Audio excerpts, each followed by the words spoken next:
All right, music fans, welcome back to the Real Music Observer. It's Dave observing real music in real time for real people just like you right there and me right here. Another rough night with trolls and police reports and emails going back and forth and threats and all that fun stuff. It's just awesome. And it's coming from one person's fan base. That's all I'm going to say. I want to talk Journey, though. Yeah, I'm talking Journey, just getting right back on the horse, and we're going to talk about how Steve Perry, in hindsight, probably wanted to quit Journey, not because he could see the drama ahead, but because he had already seen enough drama. And quite frankly, Steve Perry does not want to tour, okay? When I say tour, now some people are I got a couple of people on here who are trying to, splice and dice what I'm saying. I'm talking full-scale, long, extended concert tour. I could see Perry doing a few select dates. I could see him performing maybe with David Foster somewhere where he gets to sing a couple of his new songs. By the way, I don't know if Foster produced this album. I don't have any intel on that. I tried to get information and nobody had it, so we'll just leave it there. I have a hunch that is the direction musically that Perry wanted to go in.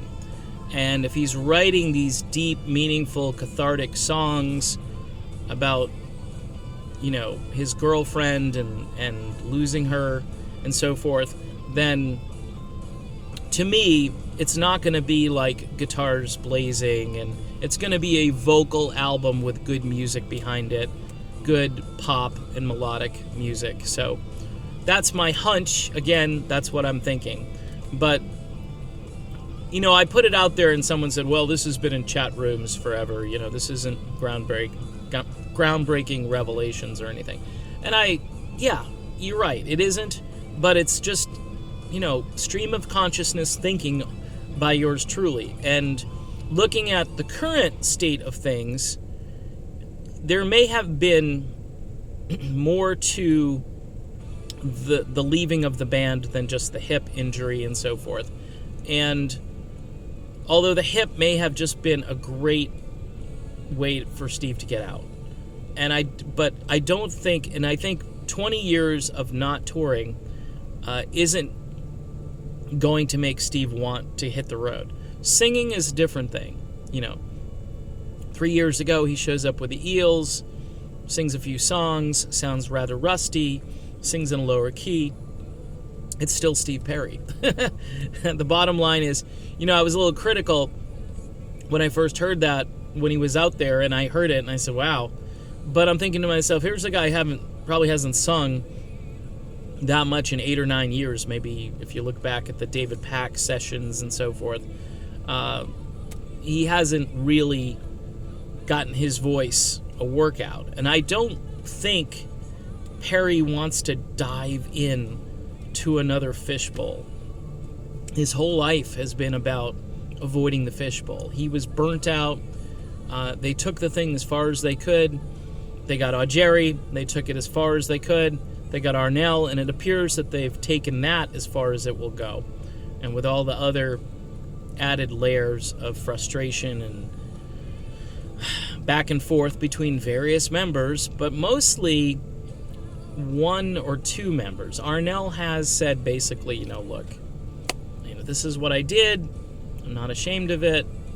I went to the White House, and it kind of should be over. And I think it kind of is over, but it depends on what language gets said about just common occurrences. Like if you hang out with your former drummer and you have to tell everybody that, you're against racism and keep music pure and so forth, that's kind of implying that everybody else is for racism and for keeping music politicized.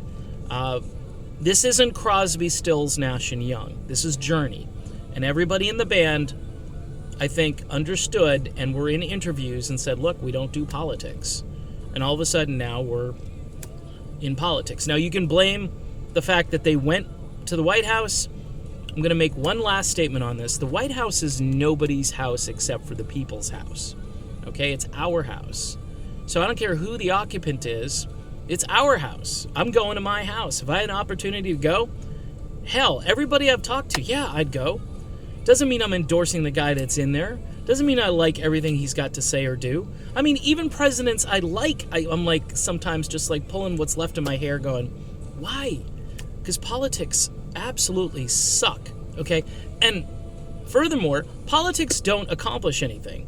You and I do all the heavy lifting in our local towns and school boards and, local governor's race or whatever it is that we're working in. Even that gets to be sort of out of the loop. You got to talk to your local sheriff or your local, county, whatever, constable, whatever it is that you have in your area. Politics are just meaningless and useless.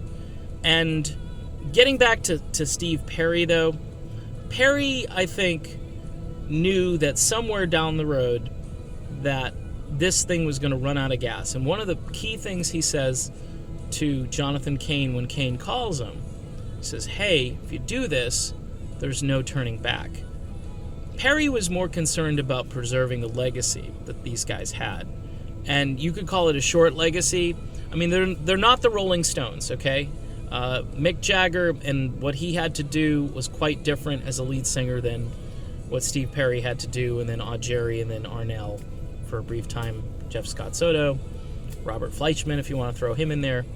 I mean, it's Greg Raleigh. I mean, Greg wasn't singing high-pitched tunes every night.